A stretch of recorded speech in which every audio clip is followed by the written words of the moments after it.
why a person thinks that it's acceptable to suffer for an unknown number of years just because you want to do things naturally. When women start to have symptoms in the perimenopause, it's not because their estrogen levels are falling, it's because their estrogen levels are fluctuating. They are fluctuating wildly. So one of the reasons that women have lower rates of heart disease than men until they reach menopause is because of the impact of estrogen. But a woman is twice as likely post-menopause to die of a heart attack than she is to die of breast cancer. And something that happens often in their families, unfortunately, is, a child will say, I don't recognize my mother. This is not my mother. I mean, living in the UK is a lovely thing. At least I'm not in Egypt anymore.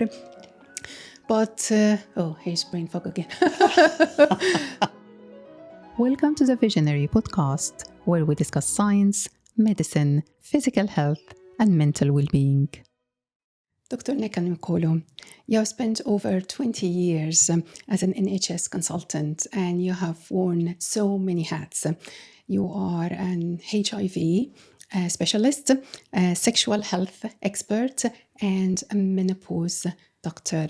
And you once referred to yourself as a post-menopausal menopause doctor who talks about menopause all the time. Now, there might be some men watching now or young ladies, and they might be curious. What is menopause? Thank you, Hala, and thank you very much for having me. Pleasure. So menopause has a very specific definition. It is the last period that a woman has. But the thing is that at the time that she has that last period, she doesn't know that it's her last period. And so we say that a woman is menopausal when she has not had a period for 12 months.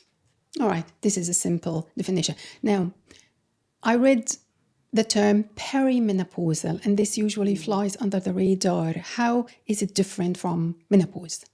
So perimenopause refers to the period leading up to the menopause. And the difference between the perimenopause and the menopause is really about the fact that in menopause, after menopause, you don't have any periods. Your periods have stopped.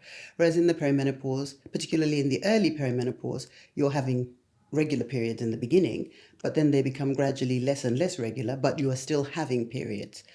The thing that characterizes the perimenopause is the beginning of symptoms, because the symptoms that we describe as being menopause symptoms start for the majority of women in the perimenopause. But if a woman is still having periods, she often doesn't think that her symptoms are related to the menopause transition. So this means that we have roughly 2 stages in that menopause thingy, a perimenopause, then the menopause. And then the postmenopause, which is the period after your periods stop. Okay, and most of the unpleasant symptoms are in the perimenopause stage when I would be having my period. So, right? Symptoms start in that time. They can be unpleasant, and they're often unpleasant, and I'll explain in a moment why they're unpleasant, but they may continue into the menopause, so up to the time that the periods stop, and they may also continue for some years after the periods stop. Yes. But they are the same symptoms the whole time. So why do you say that menopause is so poorly understood? It's a good question. I think the main reason that menopause is poorly understood is because until very recently there has not been a lot of interest in it, that menopause is a condition that until very recently has also been very taboo. I think it's taboo for a number of reasons. I think one of the most important reasons, probably because it's been taboo across all cultures, is because it signals the end of a woman's reproductive capacity, ability. Yes, and that's usually viewed as a negative thing. Well, in many cultures, the ability to have babies and to have a big family, to have a family is really important. Yeah. In some cultures, it is the most important role of a woman. And so if a woman is unable to have babies, that often is, I think, for them an issue, because often women sort of see themselves as mothers, as parents, as having a role that is defined by their ability to have babies. And from the menopause, after that, that is gone. And in cultures that value the ability to have children, I think sometimes women are seen as less after the menopause. Yeah, and I think it also signals the end of energy, of vibrancy. But I would say to that all of us, men and women, actually, after the age of 40, are beaten up by life somehow. I mean, we have children, responsibilities, mortgages, all the rest of that. But we become wiser, though. I think that's very true. But I think I would probably question a little bit the perception that it signals the end of vibrancy, because I think that it might signal the end of vibrancy if that's what people have come to expect. And if it's expected that women after menopause should change their behavior and be less active and so on, then the likelihood is that they will be. But I'm sure that we both know postmenopausal women who continue to be extremely active. And so I think that there is something about the perception of what a woman is supposed to be, as well as her physical ability to do things, because it's true that as you get older, you often become less physically able. But I don't think it's necessarily inevitable for everybody. And I don't think that you can't stop that from happening. Yeah, and if you think of something in a certain way, and it hasn't yet happened, it sort of becomes a self-fulfilling prophecy. If everyone is saying the same thing and it happens to almost everyone in front of me, so this is what can happen. This is part of the most misconceptions about menopause do we have? What other misconceptions or myth that we have on menopause? I think probably one that is really important and has had a big impact on women's perceptions of menopause recently is the idea that HRT is harmful or is universally harmful, and it's not. And I expect that we will go on to talk a little bit about that later. I think there is the perception that once you are menopausal, that your life is over and that there's nothing, that it's all downhill. And I believe personally that actually for me, menopause is the beginning of a new phase of your life. And to me, menopause is a time to think about how the next phase of your life can be the healthiest that you can possibly make it. So I think there are lots of sort of misconceptions about the idea that women who are perimenopausal, for example, so who haven't yet stopped having periods but who have symptoms, shouldn't have HRT. That is a huge myth. It's absolutely okay to have HRT during the perimenopause. And one of the reasons for symptoms, one of the reasons to give women HRT in the perimenopause is that when women start to have symptoms in the perimenopause, it's not because their estrogen levels are falling. It's because their estrogen levels are fluctuating. They are fluctuating wildly, and that is why women have symptoms. And HRT in that circumstance levels out the fluctuations in estrogen, and so then helps very much with the menopause symptoms. Yeah, like ensure that there is a base amount of estrogen in the blood. So this is, we'll talk extensively about the NHS, but currently NHS prescribes HRT to women in the perimenopause stage, right? So yes, there is no rule against prescribing HRT in the perimenopause. I think when HRT is not prescribed in the perimenopause, it's not because there is a guideline that says in the NHS that you shouldn't do it. It's about individual clinicians not maybe understanding that HRT can be prescribed in the perimenopause. Yeah, but menopause symptoms can feel so personal and disruptive. We have the hot flushes, that classic symptom. What's behind these heat attacks? So that's a really good question. So the body's temperature control is maintained in part by a part of the brain called the hypothalamus.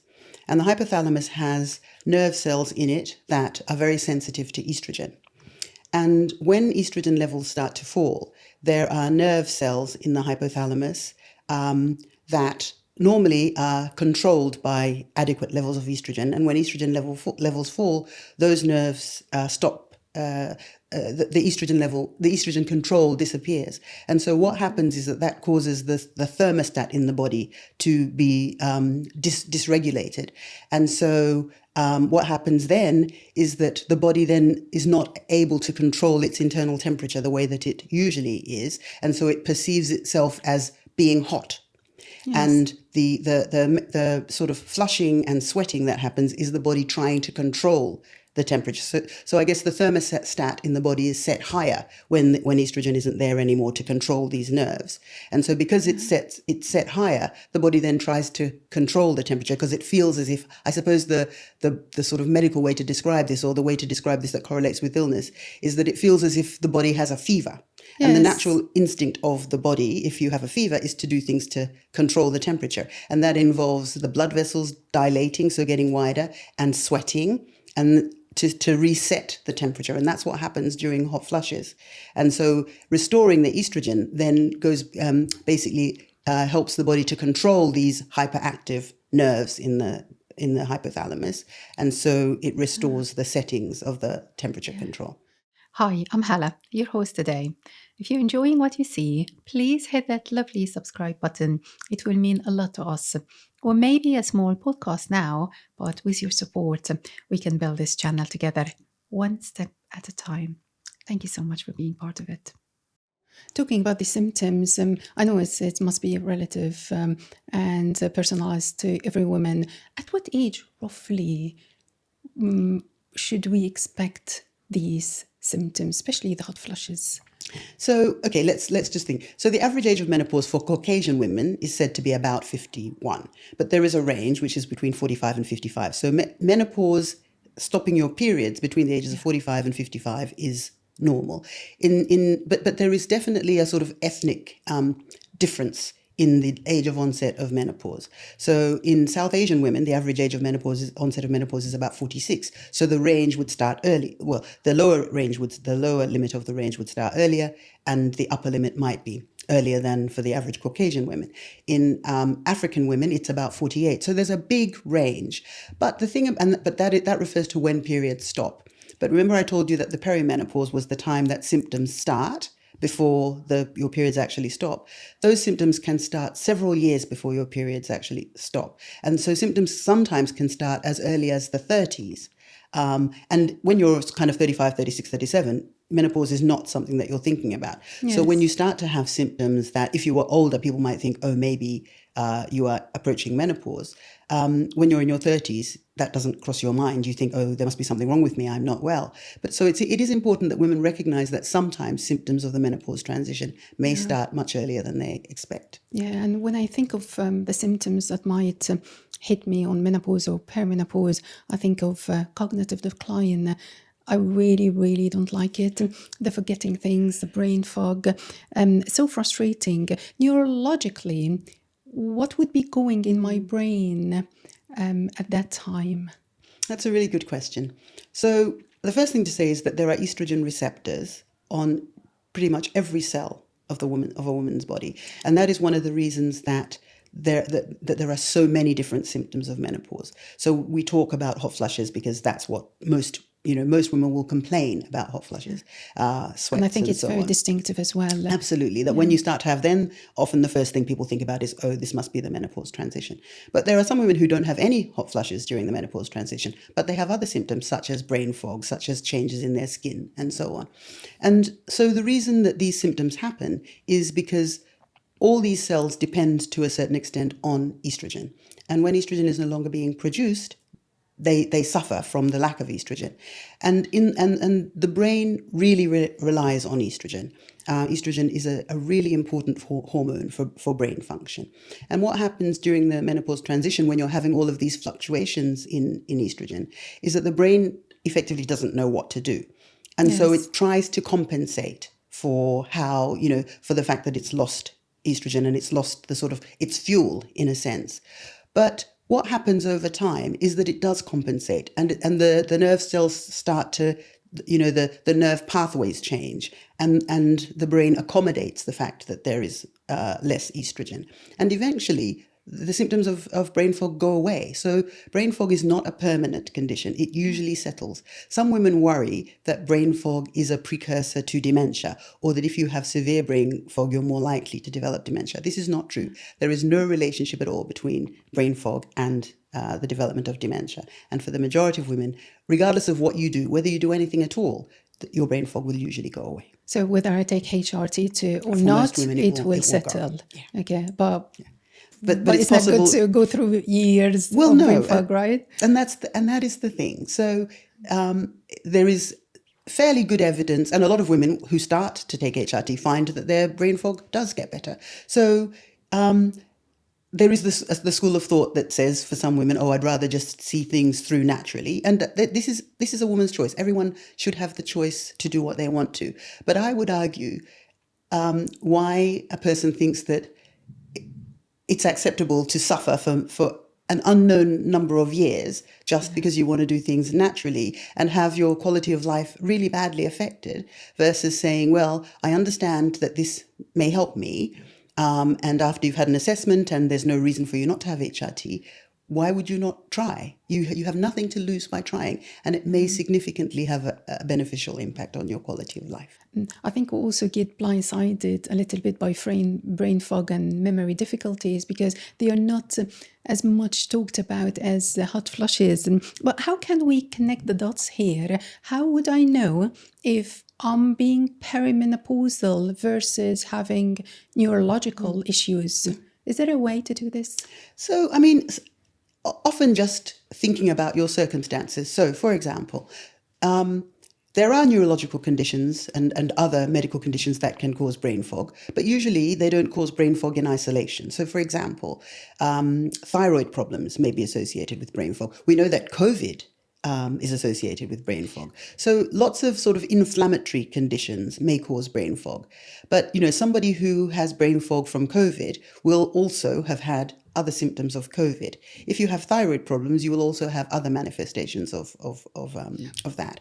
And if you are kind of around your 40s, 45, 46, and then you start to develop brain fog, you will usually, if it's related to the perimenopause, have other symptoms. They may not be sort of classic hot flushes or sweats, but there will usually be other symptoms. So you don't look at things in isolation. And we also have the psychological symptoms, right? The anxiety, the depression. These are real things. How does the loss of estrogen affect how I feel on a daily basis? Is it the same idea that estrogen is everywhere, even in my feelings, my emotions? Pretty much, because there are different parts of your brain control your emotions, control the way you respond to external stimuli, and sort of brain function is very, very significantly affected by estrogen.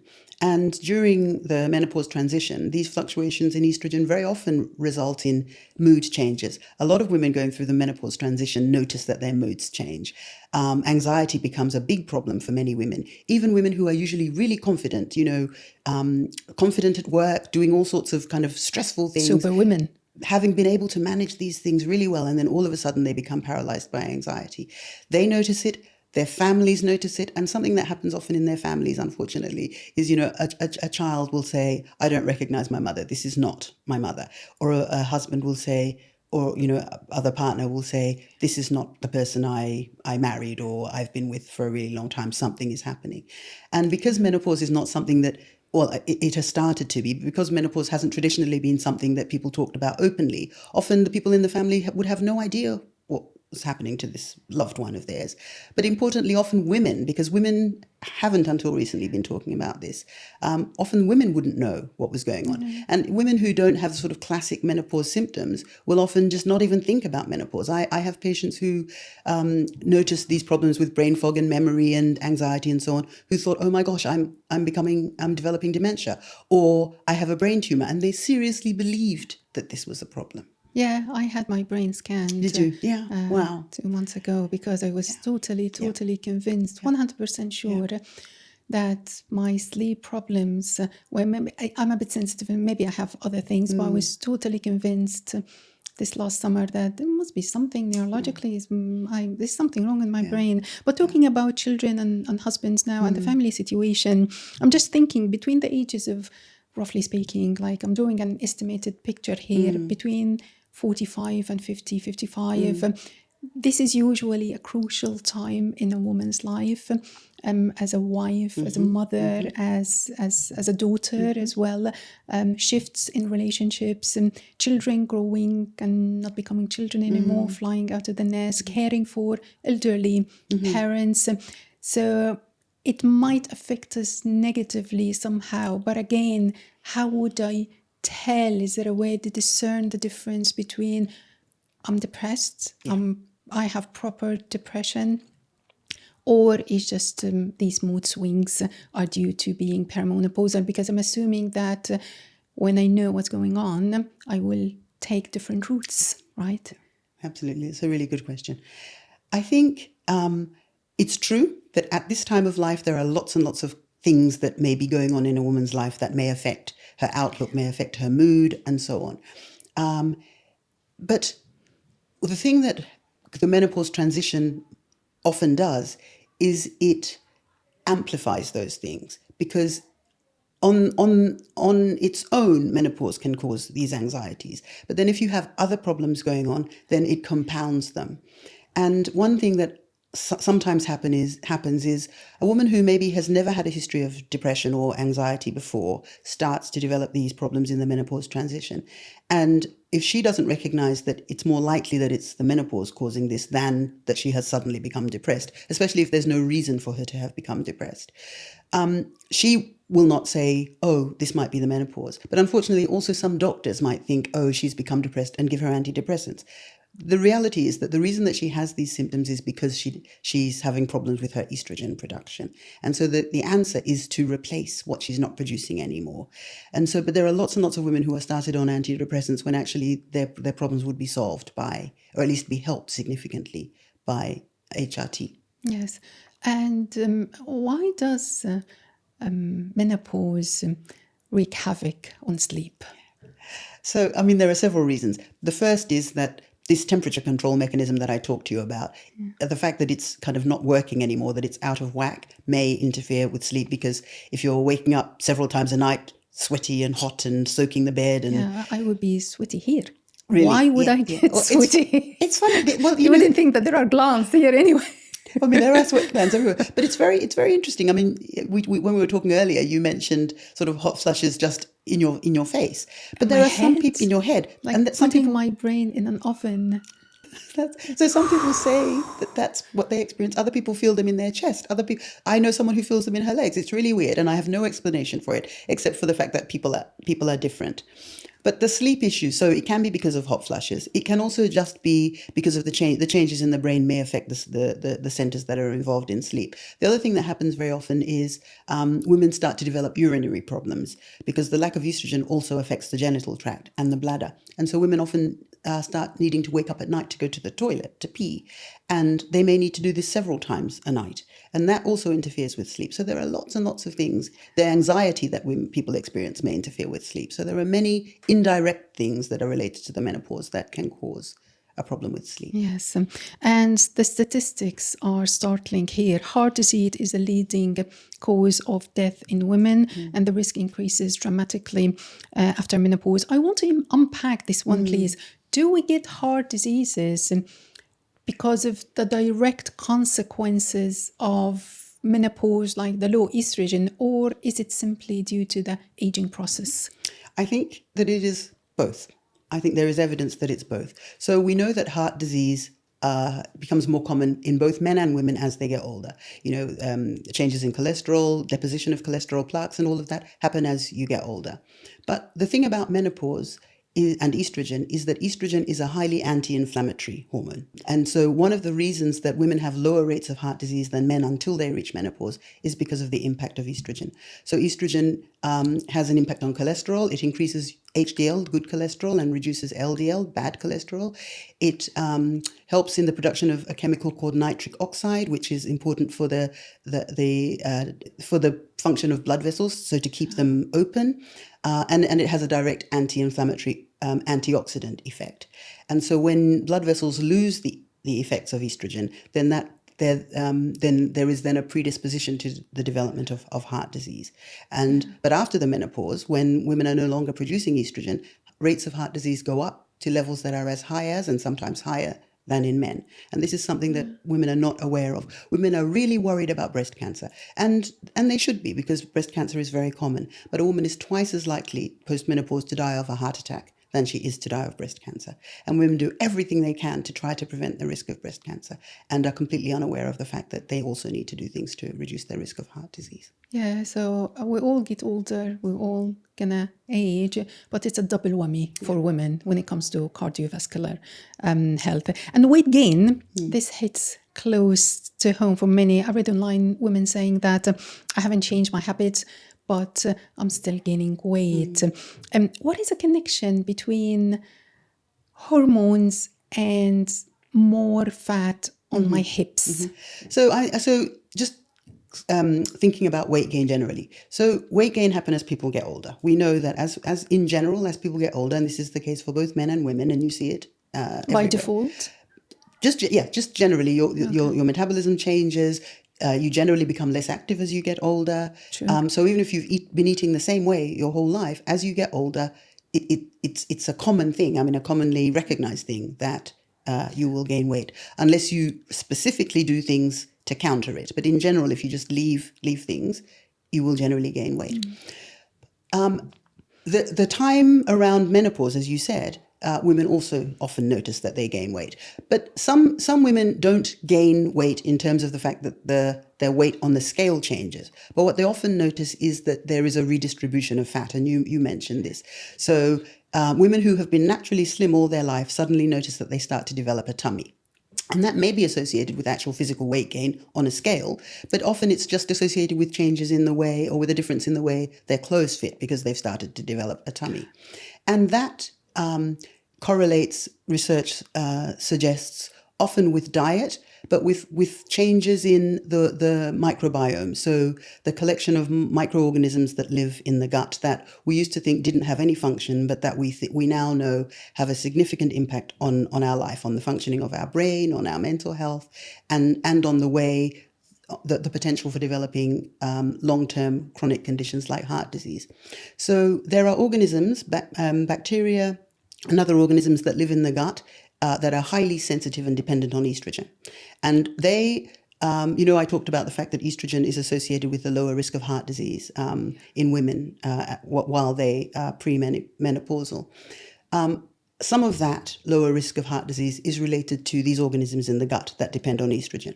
And what these organisms do is that they produce chemicals that are anti-inflammatory. So there is this dependency of the body on lots and lots of different systems to keep things in check. And when you lose estrogen, these good bacteria that produce these chemicals that keep inflammation at bay start to disappear, and they're replaced by other organisms other bacteria that produce harmful chemicals, and those things increase the risk of heart disease and inflammation and so on. And some of that inflammation, a lot of that inflammation, is related to the deposition of fat around the tummy, because the fat that you get around the abdomen is very highly metabolically active fat. It produces chemicals that drive inflammation, and that is responsible for some of the increased risk of heart disease that we see. But and that's why fat on the tummy is the worst. That's why fat on the tummy is bad. Fat on the hips is not bad, because it's not fat that is metabolically active. It's the change of fat deposition around the hips to deposition around the abdomen that is what is associated with harm. When we say metabolically active, what does that mean? That means it produces chemicals that drive inflammation, whereas the fat around the hips doesn't really do very much. It's quite quiet. Okay. So is there a solution for this crisis in midlife, like a certain diet or workout, or just take estrogen? So the shortcuts. So, I think as in most things in life, it's complicated.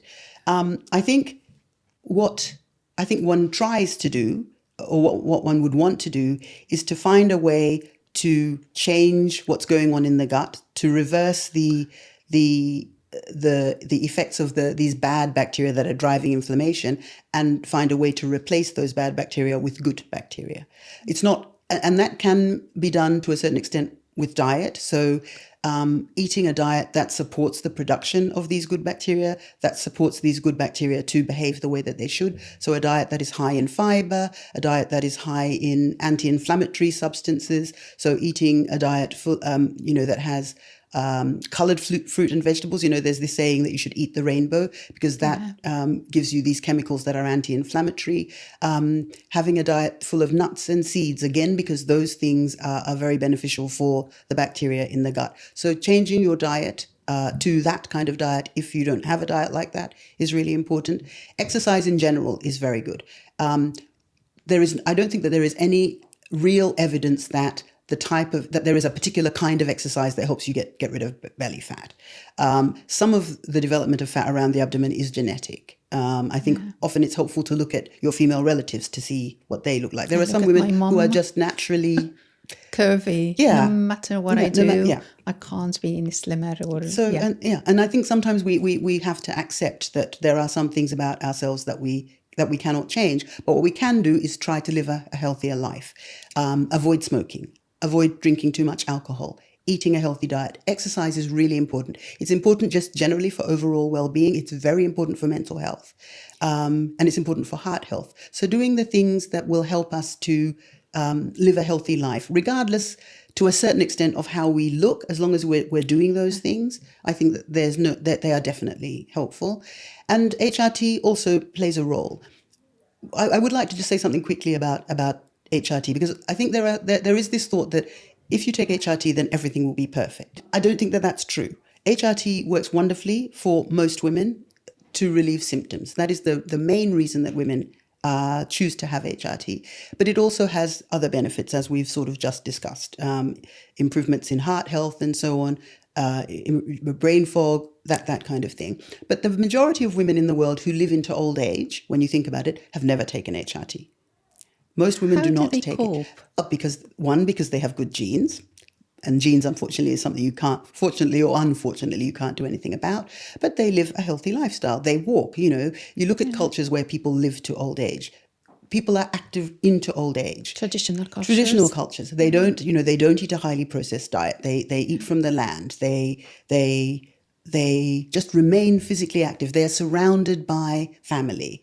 We know that community is so important to how to living well. So so to a certain extent, I think it's very much about how we can think about going back to basics, because I think that does have a huge impact on how we age.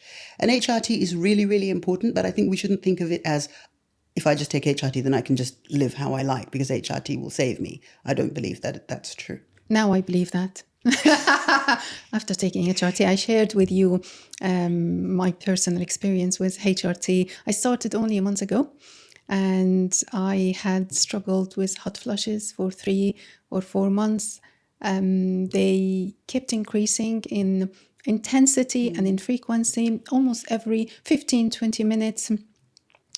The wave, the unprecedented wave, the things that, we used to certain things like period, for example, we get them every single month from the age of 12. So we're so used to that. We're so used to the cramps and the PMS in different degrees. But now I'm 47 and I'm experiencing a very biologically debilitating thing in my brain. And every time this happens, I'm in awe and surprise. What was that? Every day for a few months, then I came to the conclusion that this is not working. No one can live like that. I'm doing everything I can. If I'm following the naturalist doctors whom I respect and admire, and to some extent, their advice might apply to other women, but it didn't apply to me. I have the perfect diet, exercise almost every day, trying to lower stress, all the rest of these things, but it's not working. Yeah. And I have to stop here and say, and it's not working. So after lots and lots of hesitation, because I wanted to do things naturally, and my body should support me and all this, so that it's so romantic and beautiful, it just didn't work for me. And I told you, within days, I think on the 3rd day, I had 2 hot flushes, minor ones that I didn't even feel. By day 4, it was almost like magic. If there was a wizard of the wizard of all wizards who did that to me, it was amazing. Thank God for modern science. This is the best achievement medically I've ever experienced in my life. Not to champion HRT, it's a very individual decision, but in my experience, it was amazing. No night sweating. And during that time, I have old sleep issues going back years and years ago, but during the 15 days in which I take progesterone before wow, it's so amazing with sleep better, deeper. The struggle continues a little bit with the other 15 days, but it's fine. I did notice a noticeable increased sleep length and quality, which is brilliant. But when you talked about communities, I grew up in Egypt. I'm 47 now, but I've never heard my mum or my auntie talking about menopause ever in my life. Even when I got married, after I got married, I think they just struggled in silence. Our community back in 80s and 90s, it wasn't typically traditional in terms of walking lots and eating super healthy and like in between kind of thing. So surely they struggled and they never talked about it and they never done anything about it, just marching through life, which is not a good thing. Yeah. No, and you've mentioned many things that I think are worth commenting on. But I think the issue of not knowing what's coming is really important. And when you speak to the majority of women, they say, my mother never told me, my aunts never told me. My mother didn't tell me about menopause. In retrospect, I now know when she was menopausal because my mother is a very affectionate person. But there was a time when you would go to hug her and she'd say, well, let me alone, child, I'm hot. And I'm sure that was that. But at the time, I had no idea what that was. And as you said, girls, once they start having periods, someone sits them down and talks to them and says, you've started to have your periods now, or as you're coming up to the age of menstruation, your mother or someone else will say, so you're going to start seeing blood, and you are sort of prepared for it. Society, your family prepares you for it. It doesn't prepare you for menopause. And it's a real pity because I think if it's shrouded in silence and no one is talking about it, then it becomes something to be feared. And it isn't something to be feared. I really, really believe that menopause is, as I said earlier, a time for women to reflect on how they want to live the next stage of their life and how they can live it as healthily as possible. And HRT for women who are struggling is maybe a really, really important component of that. And there are some women who choose not to take HRT, and that is their choice. And there are other women who do choose to take HRT, and that is their choice too. And I think women are very good at judging other women for the choices that they make. And the reality is that a choice a woman makes should be hers and hers alone. But it's also important that she makes informed choices, because many women who choose not to take HRT are not doing it necessarily just because they want to do things naturally. They're doing it because they've heard scare stories about HRT that are not actually true. And so it's really important before you make a decision to take or not to take HRT that you understand the facts. And then once you understand the facts, the true facts, you can then make a decision for yourself based on those facts. Yeah, this is very, very, very true in my case.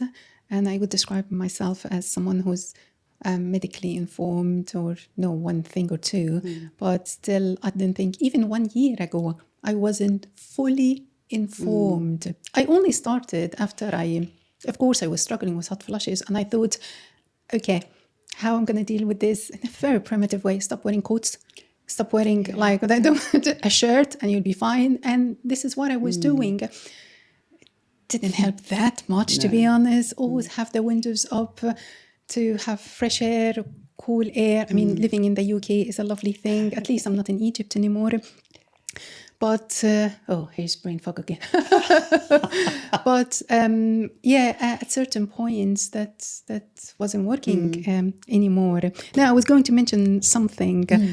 Yes, me, now, when I do the gel on my legs, and Olivia, my child, she's 9, she asked, what are you doing? This is HRT, love, for my hot flushes, because I'm at a certain age now. And I try to explain things simply to her. She knows one bit or two. And I don't think I was exactly educating her, but I was sharing with her parts of my life and what I do, because she would see this happening every day. I switched to a patch now, so she would see the patch. And I think it's important, this generational sharing with our children. Can I just say something about that? Because I think that's really important. I think, you keep it, make it natural. Let it just be not something to be frightened of. I have a patient actually who has told her sons. Her sons know exactly what she goes through.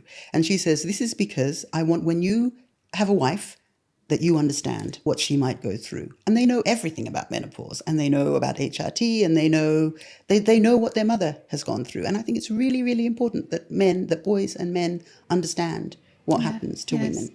Yeah, I was actually going to mention that the tipping point for me was watching a podcast. It was Stephen Bartlett having a talk with the lovely 4 ladies on 2 episodes. The first one, first part of it, the last hour, is what convinced me that, okay, this is what needs to be done. I have to try this. So it's being informed again and convinced, okay, then it was my choice.